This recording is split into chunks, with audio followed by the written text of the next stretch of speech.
ஏர்போர்ட்டில் வெறும் ₹2 நம்ம இஷ்டப்பட்டதை சாப்பிட்டுக்க முடியும். அதுவும் நம்மக்கிட்ட இந்த மாதிரி டெபிட் கார்டு இருந்தால் மட்டும் போதும். பொதுவாக நம்ம ஏர்போர்ட் உள்ள போகிறோம், அங்கே வந்து நம்ம ஏதாச்சும் ஒரு வாட்டர் பாட்டிலோ டீ காஃபியோ வந்து வாங்குறோம் அப்படின்னா 100-200 சொல்லிட்டு ரேட் வந்து ஜாஸ்தியாகவே இருக்கும். இதுக்காகவே நம்ம எதுவும் சாப்பிட மாட்டோம். ஆனால் நம்ம கிட்ட டெபிட் கார்டோ இல்லை கிரெடிட் கார்டோ இருந்தால் போதும், நம்ம வந்து பார்த்தீங்கன்னா ஏர்போர்ட்டில் இருக்கக்கூடிய அந்த லான்ச்சஸை வந்து அக்சஸ் பண்ணிக்க முடியும். இந்த ஏர்போர்ட் லான்ச்ன்றாங்களே அப்படின்னா என்ன அப்படின்னு பார்த்தீங்கன்னா ஒன்றும் இல்லை, நம்ம வந்து பார்த்தீங்கன்னா ஏர்போர்ட்டில் அந்த டிக்கெட் எல்லாமே காமிச்சு செக்இன் பண்ணி போர்டிங் பாஸ் எடுத்து உள்ளே வந்து நம்ம வந்து ஃப்ளைட் ஏறதுக்கு முன்னாடி ஒரு கேட்டு கிட்ட வந்து உட்காந்துருவோம். இது வந்து பொதுவாக எல்லாரும் வந்து உட்கார்ற இடம். ஆனா இன்னும் கொஞ்சம் சொகுசா வந்து நம்ம வந்து உட்கார முடியும். அதாவது இந்த மாதிரியான லான்ச்க்குள்ள நம்ம போயிட்டோம் அப்படின்னா அங்க வந்து பாத்தீங்கன்னா நல்ல ஒரு குஷன், சோபா, வைஃபை, டிவி, சாப்பாடு, ட்ரிங்க்ஸ் இந்த மாதிரி எக்கச்சக்கமாக இருக்கும். அது எல்லாமே வந்து நம்ம எடுத்துக்கலாம். இதுக்கு வந்து எவ்வளோ காஸ்ட் ஆகும் அப்படின்னு பார்த்தீங்கன்னா வெறும் ₹2 இல்லைனா ₹25 தான் உங்கள் கிட்ட இருந்து வாங்குவாங்க. ஸோ அது எப்படி அப்படின்னு பார்த்தீங்கன்னா அதுக்காக நம்ம கிட்ட வந்து பார்த்தீங்கன்னா ஒன்று கிரெடிட் கார்டோ இல்லைனா டெபிட் கார்டோ இருக்கணும். அதுவும் ஒரு சில பேங்கோட கார்டு வச்சிருந்தா மட்டும்தான் நம்மளை வந்து உள்ளே விடுவாங்க. நான் இதுக்கு முன்னாடி என்ன யோசிச்சேன்னா வந்து கிரெடிட் கார்டு இருந்தால் மட்டும்தான் இந்த மாதிரி நான் லான்ச்சுக்குள்ளே போக முடியும் அப்படின்னு யோசிச்சுட்டு இருந்தேன். ஆனால் அப்படி இல்லை, டெபிட் கார்டு இருந்தாலுமே வந்து நம்ம போகலாம். ஸோ உதாரணத்துக்கு சொல்லணும் அப்படின்னா என்கிட்ட வந்து பார்த்தீங்கன்னா HDFCயோட மில்லினியா டெபிட் கார்டு வந்து இருக்கு. ஸோ நான் வந்து கூகுளில் சர்ச் பண்ணி பார்த்தேன், டெபிட் கார்டு வச்சு லான்ச் அக்சஸ் பண்ண முடியுமா அப்படின்னு சொல்லிட்டு HDFC கார்டு வச்சு உள்ளே போக முடியும் அப்படின்ற மாதிரி வந்து எனக்கு ஒரு டீட்டெயில் வந்து நான் தெரிஞ்சுக்கிட்டேன். ஸோ அந்த கார்டை வந்து நான் அப்ளை பண்ணி வாங்கிட்டேன். இப்போ இந்த கார்டுக்கு வந்து பார்த்தீங்கன்னா நான் வருஷத்துக்கு 4 டைம் இந்த ஏர்போர்ட் லான்ச்சுக்குள்ளே போயிட்டு நான் வந்து டைம் ஸ்பெண்ட் பண்ணிக்கலாம். நீங்கள் வந்து எந்த பேங்க்ல உங்களுக்கு அக்கௌண்ட் இருக்குன்னு பாருங்க, அந்த பேங்கோட கிரெடிட் கார்டு இல்லை டெபிட் கார்டு எதை வந்து லான்ச் வந்து நம்ம யூஸ் பண்ண முடியும் அப்படின்றத பாருங்க. அந்த கார்டு அப்ளை பண்ணி வாங்கிக்கோங்க.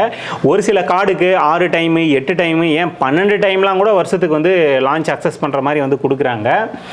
ஸோ நம்ம ஏர்போர்ட் உள்ளே போய் எதுவும் வாங்காமல் அமைதியாக உட்காந்து இருக்கிறதுக்கு இந்த மாதிரி கார்டு இருந்ததுன்னா ஸ்வைப் பண்ணிவிட்டு உள்ளே போய் சொகுசாக கொஞ்சம் நேரம் இருந்துட்டு ஜாலியாக டைம் ஸ்பெண்ட் பண்ணிவிட்டு நம்மளுக்கு தேவையானதை சாப்பிட்டு நம்ம வந்து வர முடியும். எந்த பேங்க்குக்கு எந்த கார்டு வந்து இந்த மாதிரி லான்ச் அக்சஸ் பண்ண முடியும் அப்படின்றத கூகுளில் போட்டிங்கனாவே வந்துடும். ஸோ நீங்கள் சர்ச் பண்ணியே பார்த்துக்கலாம். இப்போ HDFC கார்டு எங்கிட்ட இருக்குது அப்படின்னா அதுக்கான லான்ச் வந்து பார்த்தீங்கன்னா ட்ராவல் கிளப் அப்படின்னு சொல்லிட்டு ஒரு லான்ச் இருக்குது. அதாவது நான் சென்னை ஏர்போர்ட் போயிருந்தப்போ இந்த லான்ச்சுக்குள்ளே தான் நான் வந்து போயிருந்தேன். ஸோ உள்ளே போகும்போதே என்னுடைய கார்டில் இருக்கிற நேமும் போர்டிங் பாஸில் இருக்கிற நேமும் வந்து செக் பண்ணிவிட்டு கார்டை ஸ்வைப் பண்ணி ₹2 அதுலேருந்து கட் பண்ணி பில் போட்டு கொடுத்துட்டாங்க. இப்போ ஒரு கார்டுக்கு ஒருத்தர் தான் வந்து அலோவ் பண்ணாங்க. ஒரு சில இடங்களில் ஒரு கார்டுக்கு 2 பேர், அதாவது ஃபேமிலியாக போகிறாங்க அப்படின்னா அலோவ் பண்ணுறதா வந்து சொல்கிறாங்க. அது கிளியராக எனக்கு வந்து தெரியல. அப்படி உங்களுக்கு எதனா தெரிஞ்சால் மறக்காமல் கமெண்ட்ஸில் வந்து சொல்லுங்கள். சரி, இன்னொருத்தர் வந்து பார்த்தீங்கன்னா கார்டு இல்லை ஆனால் உள்ளே வரணும்னா எவ்வளோ சார்ஜ் அப்படின்னு கேட்டால் ₹2000 வந்து சொன்னாங்க. ஸோ நீங்கள் உள்ளே என்ட்ரி ஆனாலே ₹2000 நீங்கள் கொடுத்துட்டு உள்ளே வந்துட்டு நீங்கள் என்ன வேணா பண்ணிக்கலாம் அப்படின்ற மாதிரி வந்து சொன்னாங்க. நான் உள்ளே போகும்போது மார்னிங் டைம் அப்படின்றதுனால பிரேக்ஃபாஸ்ட் வந்து நம்மளுக்கு ரெடியாக இருந்தது. ஸோ உள்ளே என்ன இருந்தது அப்படின்னு பார்த்தீங்கன்னா டீ, காஃபி, அந்த ப்ரெட்டு, ஜாமு இதெல்லாமே வந்து வச்சுருந்தாங்க. அதுக்கப்புறம் வந்து பார்த்தீங்கன்னா நட்ஸ் வெரைட்டி வந்து எக்கச்சக்கமாக வச்சுருந்தாங்க. ஜூஸ் இருந்தது. ஸோ பக்கத்தில் போனால் ஃப்ரூட்ஸ் எல்லாமே வந்து கட் பண்ணி வச்சுருந்தாங்க.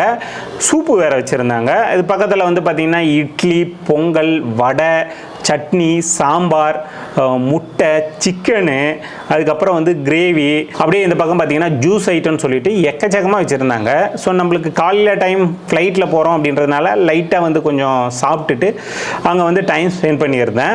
நீங்கள் வந்து எந்த பேங்க்கில் அக்கௌண்ட் இருக்குது அந்த பேங்க்கோட கார்டு வந்து லான்ச்சுக்கு எது கரெக்டாக இருக்கும் அப்படின்னு சொல்லிட்டு பார்த்துட்டு அதுக்கேற்ற கார்டை வந்து அப்ளை பண்ணி வாங்கிடுங்க. இப்போ நான் சொன்னேன் இல்லையா, இந்த தகவல் எல்லாமே வந்து பார்த்தீங்கன்னா கண்டிப்பாக உங்களுக்கு யூஸ்ஃபுல்லாக இருக்கும் அப்படின்னு நினைக்கிறேன். நான் போன என்னுடைய அனுபவத்தை தான் வந்து பார்த்தீங்கன்னா இந்த வீடியோவில் நான் வந்து சொல்லியிருக்கேன். அதேமாரி நீங்கள் வந்து பார்த்தீங்கன்னா வேறு லான்ச்சுக்கு இல்லை வேறு கார்டு வந்து வச்சுருந்துருப்பீங்க. ஸோ அது என்ன அப்படின்றத வந்து கமெண்ட்ஸில் வந்து சொல்லுங்கள். ஏன்னா இதை பார்க்குறவங்களுக்கு கண்டிப்பாக யூஸ்ஃபுல்லாக இருக்கும். நான் வந்து இந்த லான்ச் எப்படி யூஸ் பண்ணலாம் அப்படின்னு சொல்லிட்டு ஒரு ரீல்ஸ் வந்து போட்டிருந்தேன். ஸோ அந்த ரீல்ஸில் ஒருத்தர் வந்து கமெண்ட் பண்ணியிருந்தாரு, டே நீங்கள்லாம் இப்படி வீடியோ போட்டு தான் எங்களால் லான்ச் பக்கமே போக முடியல, ஏன்னா அவ்வளோ ரஷ்ஷாக இருக்குது அப்படின்னு சொல்லிட்டு ஒருத்தர் கமெண்ட் பண்ணியிருந்தாரு. இல்லை, நான் தெரியாமல் தான் கேட்குறேன், ஏன் நீங்கள் மட்டும்தான் வந்து லான்ச்சை போய் அக்சஸ் பண்ணணுமா? ஏன் எங்களை மாதிரி ஆள்லாம் வந்து லான்ச்சுக்குள்ளே போகவே கூடாதா? என்ன ஒரு நல்லெண்ணம் பாருங்கள்.